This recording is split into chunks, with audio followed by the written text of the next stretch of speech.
ati dubartii nanaan abbaa manaa kee gara amantii akka fiddattutti beektaa.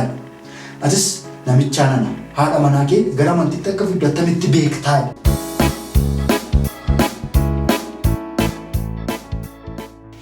Nagaa faraarri waaqayyoo bakka jirtan hundumaatti isiniif haa baay'atu jenna.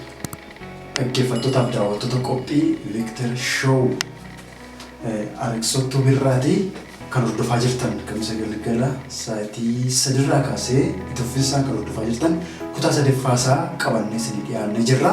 Kutaa tokkoffaa lammaffaa walii wajjin ilaallee turreerra waaqayyoo gargaareennaan kutaa tokkoffaa keessatti seensaa fi yaada namoonni gaa'ela irratti kennaniif hiika sirrii gaa'elaa kan jedhu ilaallee turre. Kutaa lammaffaa keessatti immoo barbaachisummaa gaa'elaa fi rakkoo gaa'ela keessatti mul'atu jennee bal'inaan ilaallee turre. Kutaa sadaffaa kana keessatti rakkoowwan ilaalle sanaaf sababa ta'uu kan danda'e maali kan jedhu sababa rakkoo kanneen sanaa ilaallaa jechuudha. Sababa rakkoo gaa'ela keessatti mul'atu sanaa maali kan jedhu wal faanaa ilaallaa. Wantoota kaafnee hedduu rakkoowwan gaa'ela keessatti mul'atanidha jennee qabxiiwwan garaagaraa naannoo qabxii 19 olii ilaalle sana keessatti sababa ta'uu kan danda'e maali yoo jennee akka sababaatti qorannoowwan garaagaraa illee kan ka'anii illee gaafatti yaadnu sirriima dhugaa kan nu hubachiisanii tokkoffaa namoonni walitti dhufan gaa'ela godhatan sun amantii garaagaraa irraa walitti dhufuudha. Amantii garaagaraa irraati gaafa walitti dhufanii gaa'elli isaanii rakkoo ni godhata. Fakkeenyaaf inni amantii Pirotestaantii hordofa yoo ta'e isheen immoo Ortodoksii yookiin immoo amantii biraa hordofti yoo ta'e akkasuma faallaa yoo ta'e isaan kun wal jaallatanii isaa ta'u sababa adda addaa irratti hundaa'anii gaafa gaa'ela godhatanii gaa'elli isaanii sun wantoota garaagaraa irraa ka'uudhaan rakkoo godhachuu ni danda'a. Akkamitti yoo jenne sababa ta'uu kan danda'e maali? Amantii garaagaraa irraa walitti dhufuu isaanii rakkoo gaa'ela keessa jiruuf sababa ta'aa kan jechisiisuuf sababa ta'uu kan danda'e maali yoo jenne fakkeenyaaf namoonni tokko tokko hojiidhaaf bakka adda addaa deemu. Hojiidhaaf gaafa bakka garaagaraa deemanii namoota naannoo tokko ta'anii gaafa achitti wal argatanii namoota afaan walii dubbatan afaan tokko dubbatanii aadaa tokko keessa jiranii achi as dhufa isaanii illee warra wal beekan maatii isaanii warra beekan gaafa ta'anii garuu amantii isaanii garaagara gaafa ta'u biyya ormaa keessa yookiin biyya fagoo tokko gaafa jiraatan isaanii hojii garaagaraa gaafa bakka adda addaa deemanii isaan kun achi ta'anii gara biyyaatti deebi'uudhaaf nama isaanii barbaachisu argachuudhaaf carraa waan hin argannee fi filannoo isaanii akkas godhu. Nuyi namoota naannoo tokko dhufanidha waan taaneef maatiin keenya illee wal beeku nuyi illee gadi fageenya wal beekna waan ta'eef rakkoon qabu kattu wal fuuna atis nattee rumii anis hin fuudhaa gaa'ela wajjin ijaarranna jedhaniiti akka kanaatti kan walii galanii jiru. Isaan kun akka kanaatti fageenya isaanii sababa godhatanii naannoo tokko dhufu sababa godhatanii garuu amantii garaagaraa keessa ta'anii gaa'ela godhatanii iyyuu malee gaafa ala kana keessa ta'anii gaa'ela godhatanii inni amantii kan biraa hordofu isheenis amantii kan biraa innis amantii kan biraa gaafa hordofu manni amantaa yookiin amantii garaagaraa jechuun qajeelfama adda addaa kan qabaatudha. Qajeelfama adda addaa waan qabaatuu fi akka qajeelfamni amantii isaa jedhu sanatti gaggeeffamuu barbaadanis isheenis akkasitti gaggeeffamuu barbaaddi.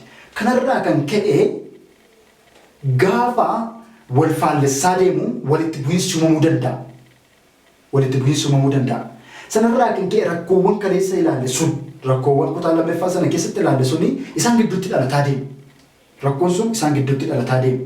Sila namoota naannoo tokko ta'anii hojii garaagaraarraan maatirraa fagaatanii bakka tokko jiru achitti wal argatanii wal fuudhan afaan tokko dubbannaa aadaan keenya waliin dhibu ilaalchi keenya waliin dhibu jechuudhaanii amantii keenya immoo gidduumatti uffannaa jechuudhaan walitti dhufan.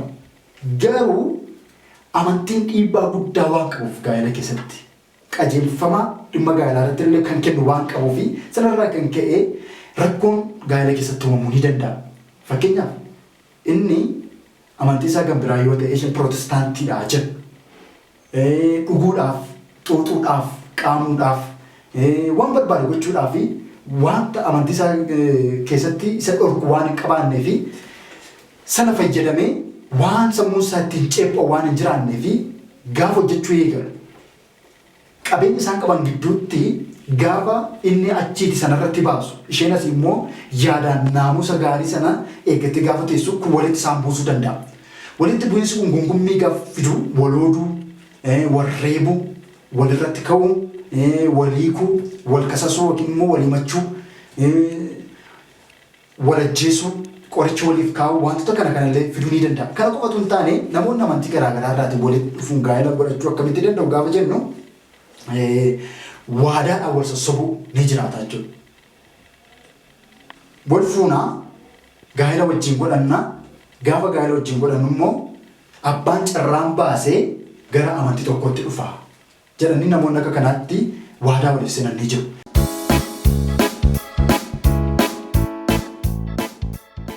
Gaafa waadaa kana akkanaatti walii galanii gaa'ela ijaarratanii itti fufanii deemanii waadaa kana immoo kabajachuu gaafa dhiisan abbaan carraan baasee gara amantii tokkotti dhufnaa jedhanii gaafa kaanii booda immoo anoon barbaadu kan walitti fufa gaafa jedhanii inni kun wal dhabdee'u rakkoo gaa'ela keessa jiruu fi inni kun sababa guddaa ta'uu ni danda'a jechuudha. Kana qofatu hin taane humnaan butiidhaan fuudhanii galu isheen amantii biraa hordofti inni amantii biraa hordofaa humnaan butee fuudhee gale waan ta'eef dirqama sana hordofe kana hordofuu qabda.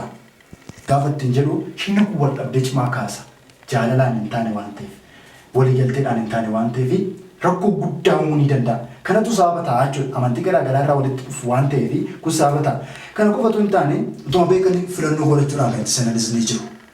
Maaltu beeka karaa koo Waaqayyoo gara isaatti fidachuu danda'a nama kanaa.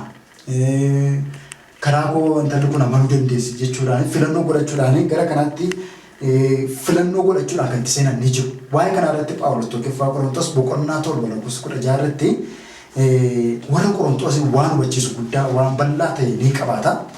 Akkas jedha lakkoofsa 16 irratti ati dubartii nanaan abbaa manaa kee gara amantii akka fiddattutti beektaa.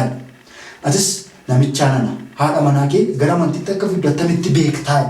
Kuni kanaa wajjin wal qabata. Saboorii tilmaamuudhaanii arra rakkoo keessa galuuni ni ulfaata.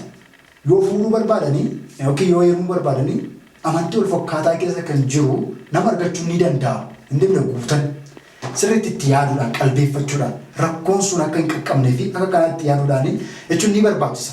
Kanaaf sababa rakkoo gaa'ela keessa kutaa lammaffaa keessatti ilaalle gaa'ela keessatti kaan rakkoowwan gaa'ela keessatti kaaniif sababa ta'uu kan danda'u inni lammaffaan amantii tokko turanii keessaanii tokko gara amantii biraatti jijjiirrachuu. Sila amantii tokko turanii keessaanii tokko gara amantii biraatti jijjiirratu. Gara amantii biraatti akka inni jijjiirratu isheenis haa ta'u isheetti jijjiirrates haa ta'u yookiin immoo isatti jijjiirrate haa ta'u. Gara amantii biraatti akka goraniif maaltu sababa ta'uu danda'a jennee gaafa kaafnu wantoota adda addaa kaasuu ni dandeenya. Jireenyatti seenanii gaa'ela godhatanii gaafa adeemsa eegalanii jiruuf jireenyi kunii wal'aansoo gaafa ta'u akka isaan yaadan ta'uudha gaafa baatu dirqama jiraachuudhaa fi qajeelfama amantii inni guyyoo jiraachuudhaaf wantoota baay'ee irratti lakkaa yoo ta'e kan isatti lakkoomne yoo barbaade ate jiraachuudhaaf yoo barbaade immoo saamee jiraachuudhaaf fakkeenyaaf wangeelli inni ittisa. Karaa kanaa jiraachuu inni ittisa gaa'ela ijaarratanii jiraachuudhaaf siisteema akkasii kanaa hin dhorka. Aanna saamicha wantoota adda addaa feekii garaagaraa qabachuu kana wangeelli hin deeggaru jechuudha. Kana waan ta'eef jiraachuu immoo waan barbaaduuf jiraachuu immoo waan qabuufi amantiin kana dhorkine immoo waan jiruuf gara biraatti seena dhiibbaa irratti taasisaa jechuudha. Kanarraan kan ka'e gaa'ela keessatti rakkoon ni uumamu. Fakkeenya tokkoon yeroo ta'e paasterii tokko irraa dhaga'e gurbaa tokko intala tokko jaallate. Intalli suni amantii ishee baay'ee goboziidha baay'ee jajjabaatti. Hubannaa qabdi. Gurbaa sun waan jaallatee fi gaafatatee indittee isaa booda yoo amantii gara amantii ana hordofu kanaa yoo dhufte wajjin gaa'ela godhachuu dandeenya sittan heerumaatti hin jette. Isaa booda rakkoon qaboodee hin amane dhaqee harka laatee hin amane Yesuusitti amane dafaa nu cuubaa dafaati sirna jiru hundumaa isaa nuuf raawwadhaa ani fuudhuu barbaadeeraa jedhee isaa booda jaarsolii waldaa warri dhimmi sun ilaallatu akka isaa godhanii xumuranii intalli akkas jettee gaaffii guddaa gaafatte.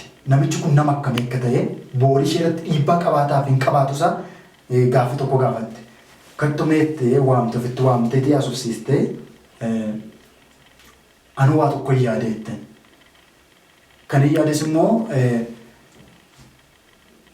gaa'ela keenya keessatti yaani amantii kana dhiisnee karaa waaqayyoo irraa ala wajjin gaa'ela ijaarrannaa yaada kana barbaade karaa waldaas ta'uu kana hin barbaanne amantii kana hin dhiisnee biyya lafaa wajjin jiraannaa gaa'ela keenyas godhannaa itti yaada kaasteef isheen qormaata isaaf dhiyeessite. Inni garuu dhugaadhasee anoo silumayyuu si fuudheen gara sanatti deebi'ee malee amantii kana keessatti hafuudhaaf miti jedhee yaada kana kenne isaa booda achumatti nagaatti dhaamte chawatte. Akkanaatti adda baafatte jechuudha. Rakkoo geessisa waan ta'eef boorii ishee irratti dhiibbaa waan qabaatuuf. Kanaaf rakkoo gaa'ela keessatti ka'uuf sababa ta'uu ni danda'a. Sadeeffaa irratti hubannaa macaafa qulqulluu dhabuu. Isheenis haa ta'u innis abbaan manaa maatiin sun gaa'elli isaanii suni macaafa qulqulluu maal akka inni jedhu waa'ee macaafa qulqulluu dhimma gaa'elaa irratti maal akka dubbatu eessaa ka'ee eessatti akka inni xumuru maal akka inni haasa'u yoo hin beekne rakkoo ni uumama. Waa'ee macaafa qulqulluu yoo hin beekne sila bifa ilaalee fuudhe yoo ta'e wantoota garaagaraa ilaalee fuudhe yoo ta'e kan hundumaa irratti macaafni qulqulluu maal akka jedhu waan hin beeknee fi taa'ee waan eega lakkaa'uutti ka'a. Qomoo ishee lakkaa'uutti ka'a. An maraadheen zaree akkasii keessaa fuudhe nama akkasii fuudhe wajjaa ishee lakkaa'uutti ka'a. Bifa ishee ilaaluutti ka'a. Maaliif irree hubannaa macaafa qulqulluu waan hin qabneef macaafni qulqulluu waa'ee kanaa irratti maal akka inni jedhu waa'ee namaa irratti maal akka inni kaa'u qajeelfama inni kaa'u waan hin beeknee fi rakkoon sun keessatti uumamaa jechuudha. Kanaaf hubannaa macaafa qulqulluu dhabuudhaaf maaltu sababa ta'e yoo jenne hin dubbifatan, hin qayyabatan, waliin qayyabachiisan, hin kadhatan, ittiin dhiyaatan, waldaa kiristaanaa illee hin baratan. Kun sababa ta'uu ni danda'a jechuudha. Kan biraan sababa ta'uu kan danda'u rakkoowwan kaan sanaa fi lafa duwwaatti wal fuudhu, lafa duwwaarratti wal fuudhu, inni soomaan qabu, isheen soomaan qabdu, harkuma duwwaarratti wal fuudhu. Gaafa wal fuudhan sanayyuu liqeeffatanii waan jiru doodiraantii kamii kana bibbitatanii abbaan liqii booree gaafa isaa wanti ta'anii dhufee isaan gaafata. Gaafa isaan gaafatu laa fuudhan kennan hin qabanii asii garaachi isaan gaafata.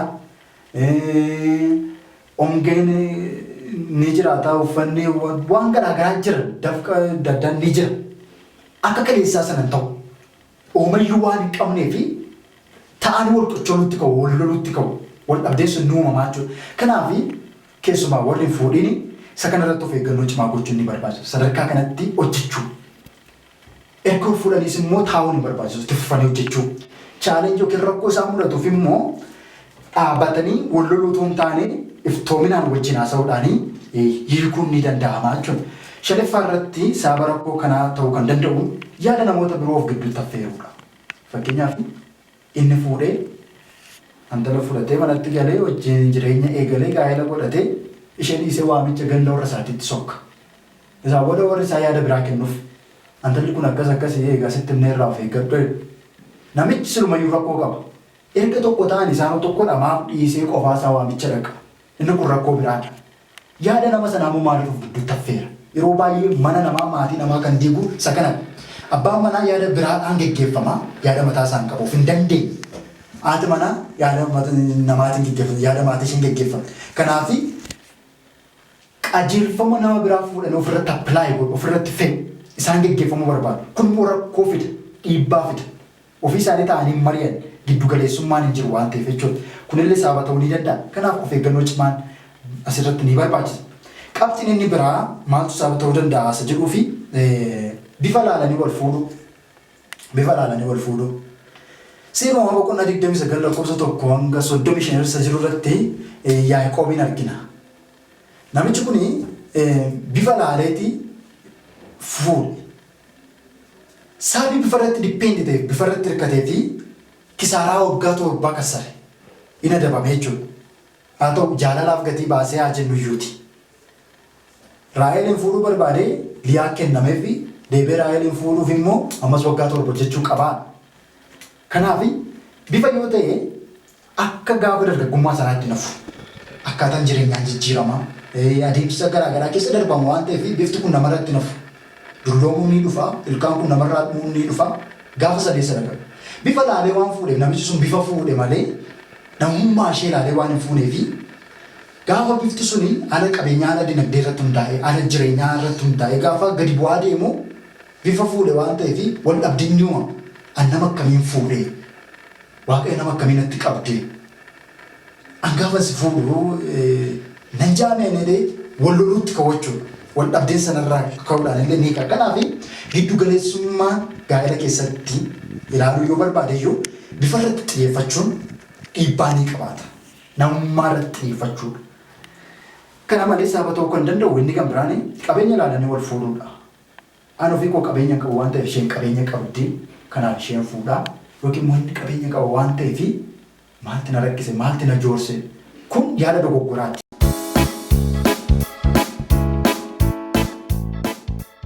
Qabeenya qabaatu qabaachuu isaa baattu inni isaa qabaatu qabaachuu isaa baatu hojjechuun ni barbaachisa. Namni qabeenya ilaalee gaa'ela godhate qabeenya wajjin gaa'ela godhate nu jechisiisa malee nama akka isaa wajjin gaa'ela godhate jechuun ni ulfaata. Qabeenyi dhufaa hin dhuma.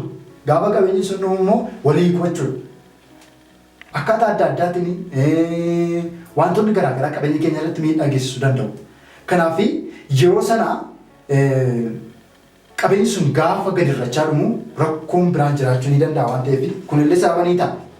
Inni kan biraan sababa rakkoo gaa'ela keessaa kan ta'u dhala godhachuuf dhiisuu irratti waliigalteen dhibuudha. Wal fuudhanii wajjin jireenya eegalanii xiqqoon bashannanaa amma dhala godhachuuf keessa koyyamamaa miti.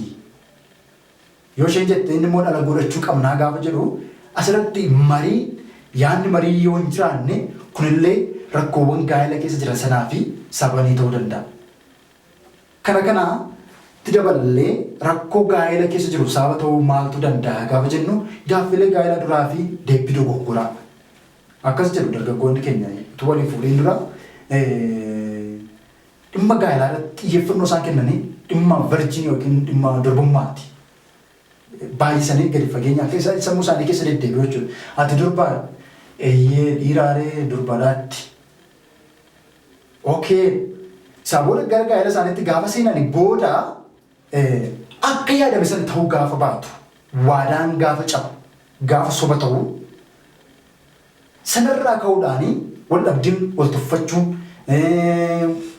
wal loluun ni dhufaachuu sanarraa ka'uudhaan gara wal hiikkaatti gara wal reebuutti gara wal ajjeesuutti miidhaa garaagaraa walirraa geessisuutti ni dhufaachuu kunillee sababanii ta'a. Kanaaf waliif amanamuun gaaffii gaafatamummaaf deebii dogoggoraa deebisuu dhiisuudhaan deebii dhugaa walii deebisuun akka macaafa qulqulluutti hordofuun dhugaadhaan jiraachuun ni barbaachisa. Sababni inni biraan wal fuudhaniis haa ta'u wal kaadhimmatanii sababa hojiin adda adda ba'uudha. Fakkeenyaaf inni intala tokko kaadhimmatee yookiin immoo fuudheeraa jennu.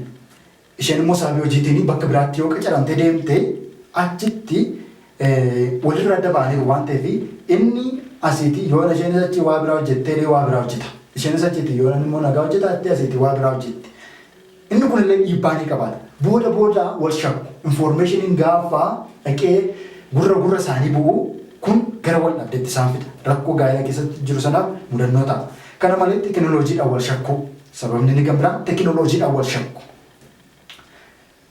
Teekinooloojii gaafa jennu moobaayilii harka keenya jiru kana ilaaluu ni dandeenya. Akka biyya keenyatti baay'inaan kanatu fayyadama waan ta'eef jechuudha. Feesbuukii, iimoo, teelegiraamii wantoota kana namni keenya ni fayyadama waan ta'eef isheen irraa boorii sana fayyadamti yoo ta'e isaaf yeroo kennite wajjin naasoftu ta'e innis yeroo hundumaa kana fayyadama yoo ta'e isheedhaaf yeroo kennu yoo ta'e kanarraa inni maalum hojjetanni maaliif feesbuukii kana dhiisu maaliin asirraati maal hojjetaa kan jettu shakkiti innillee akkasuma ishee shakka yeroo waliif kennaniin hojjetan yoo ta'e kanaafi kanaa wal shakkuun illee ni jira kana gochuudhaaf teekinooloojii kana akka malee fayyadamuu dhiibbaa ni qabaata gaa'ela irratti karaa dinagdee karaa siyaasaa karaa amantii karaa hawaasummaa fi karaa fayyaa rakkoo ciccimaa ni qabaata. Kanaaf ayyaataan itti fayyadamu karooraan itti fayyadamu ni barbaachisa.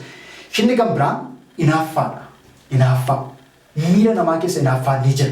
Yookiin qalbii namaa kana keessa wal inaafuun haati manaa abbaa manaa inaafuun abbaa manaa haadha manaa inaafuun ni jira. Hawaasummaadha waan ta'eef immoo akka carraa abbaan manaa dubartii hawaasa sana keessa jirtu wallaa wajjin deemuu ni danda'a. Wajjin haasa'uu ni danda'a. Waama bira waama normaali jechuudha. Waan isheen itti yaaddu sana malee jechuudha. Kanarraa kan ka'e waan biraatti hiikkattee qabxii biraa irratti lakkaa'uu ni dandeessi isheen inaaffaa. Kunillee hin barbaachisu. Wal hubachuun iftoominaa wal hubachuun ni barbaachisa jechuudha. Yeroo baay'ee gaa'ela keessatti wal dhabdee cimaa tokko rakkoo inaaffaati. Kana malee rakkoon gaa'ela keessa jiru sababa ta'uu kan danda'u fiilmii yookiin viidiyoo saalqunnamtii hordofuu yookiin poornoogiraafii jennu sana hordofuu inni kun hin barbaachisu. Keessumaa mana barnootaa keessatti sadarkaa lammaffaa keessatti barattoonni baay'een waa'ee kanaa irratti akka isaan xiyyeeffannoo kennan hordofanii dhiibbaa immoo akka qabaatu haati manaaf abbaan manaa illee iddoo adda addaatti feesbuukii yoo fayyadaman moobaayilii isaaniirraa wantoota kana akka isaan hordofanii qorannoon garaagaraa ni ka'a. Inni kun of eeggannoo cimaa gaafata. Miira adda addaa keessa isaan gashuu waan danda'uuf yeroo sana immoo waan arganitti kufuu waan danda'aniif rakkoo gaa'ela keessa jiruuf sababa isaanii ta'uu danda'a. Inni kan biraan araada wal fakkaatuuf wal hin fakkaanne qabaachuu haadha manaaf abbaa manaati. Fakkeenyaaf haati manaa abbaa manaa kubbaa kubbaa miilaa ilaaluu jaallatu yoo ta'e yeroo sana achirratti expendi godhu. Isheen qaama maanchisterii ilaaluu jaallatti yoo ta'e inni immoo taphataa garee biraa tokko ilaaluu jaallata yoo ta'e akka carraa immoo gareen suni gareen kan abbaa manaa yoo mo'e haati manaa immoo yoo aarte achirra wal dhabdee ni ka'a. Sababii kanarraan kee walii kun wal qochoon wal loluun ni jiraata. Araada gaafa jennu kana qofa miti wantoota garaagaraa ni jira. Kana qofatu hin taane sababa ta'uu kan danda'u marii giddu galeessummaa hin qabne. Marii giddu galeessummaa hin qabne ofii makoo waan hundumaa godha ofii makoo karoora baasee ofii makoo dhimma baajataa irrattis dhimma maalii irratti hojjedha jedha yoo ta'e abbaan manaa yookiin maatii manaa akkas jetti yoo ta'e mariin kun giddu galeessummaa hin qabu. Garuu qaama tokkodha. Kanaaf giddu galeessummaadhaan hojjechuu qabu. Giddu galeessummaan hin jiru yoo ta'e immoo rakkoo kaleessa ilaale sanaa fi sababa ta'aa jiru. Kana malee dorgommii malee keessa seenu. Wallaadhaati namni kophee bareedaa tokko bitatee yeroo ta'e haati manaasaas kophee tabaluu bitatte sana bitatte. Booris kan biraa bitatte isheen qabdi dinagdee ishee irratti hundoofte godhatte. Isheen kunis akkas yoo ta'e kun dhiibbaa ni qabaata. Gaafa sana dinagdee isaanii asii gadi bu'aa deemu. Dorgommii barbaachifne keessa waan seenaniif jechuudha. Ofitti amanamummaadhaan of ga'anii hin deemne waan ta'eef dhiibbaa ni qabaata. Kun rakkoo ni ta'a sababadha jechuudha. Rakkoo sana ni kaasa akka sababaatti. Inni kan biraanii mul'ata dhabuu. Mul'ata dhabuu jechuun rakkoo cimaa gaa'ela keessa jiru. Waan hojjetu hin beeku yoo ta'e boru waan godhu iftaan waan godhu waan yaada isaa keessa jiru irra caalaatti yaada isaa keessa bulee kan jiru yoo hin beekne kun dhiibbaa cimaa ni qabaata. Kana malee iftoominni dhibu dhimma baajataa irratti dhimma hawaasummaa irratti dhimma amantii irratti dhimma miira isaanii irratti illee iftoominni yoo hin jiraanne iftoomina dhugaatti wal hubatanii waan jiru yoo lafan kaawwanne kun rakkoo jiruuf sababa ta'uu ni danda'a. Inni xumuraa sababa rakkoo gaa'ela keessa jiruuf sababa ta'uu kan danda'u sababni inni kan biraanii horiif akka malee xiyyeeffannoo kennuudha. Horiif akka malee xiyyeeffannoo kennuudha. Abbaan manaa fakkeenyaaf akka malee horiidhaaf xiyyeeffannoo yoo kenna ta'e haati manaa gaafa dhukkubsattu ishee wallaanuudhaa fi fedha hin godhatu miira hin godhatu. Kanaaf haadha manaa caalaa horii sana waan jaallatuuf haati manaas ni miidhamti yookiin immoo haadha manaati akka malee horiidhaaf xiyyeeffannoo kennu. Kanaaf qaami achi gidduutti rakkoon irra gosuun immoo ni miidhama. Horiin ni barbaachisa waan ta'eef. Kanaaf namaaf dursa kennuun ni barbaachisa. Kunillee sababa ta'uu ni danda'a. Guyyaa irratti kutaa sadaffaa kana keessatti Victor Show keenya irratti sababa rakkoowwan gaa'ela keessa jiranii maal akka ta'anii qabxiiwwan hedduu kaasnee ilaalleerra. Kutaa arfaffaa mata duree biraadhaan walitti deebinaa baay'ee ulfaadhaa kabajamaa isiniin jenna. Ani qopheessaan qophii kana faarfataa barreessaa kitaaba Lalisaa Naggaasuun jedhama. Victor Show irraa Aleksotuu birraa immoo hordoftanii buufattanii torbaniin hordofuu ni dandeessu. Namoonni garaagaraa yeroo adda addaatti yaada nuuf kennaa turtanittu karaa toora feesbuukii keenyaa lakkoofsa bilbila keenyaa illee fayyadamtanii sagantaan kun baay'ee akka namatti tolu qeeqa garaagaraa illee kaastanii waan jiru hunda nuuf kaastaniittu ammallee tumsi keessan nu waliin akka itti fufuuf abdii guddaa qabna. Gama namarraan ogeessa kaameraa keenyaa Abiraam Baalchaa guddaa galatoomaa jenna. Akkasuma wajjin kan ture laatimaanii keenya ibsaa ifa qabuudhaan kan ture obboleessa keenya Isaayyaas ni jira. Qophiin keenya kana fakkaata kutaa itti aanu waliin itti fufnaa hanga torban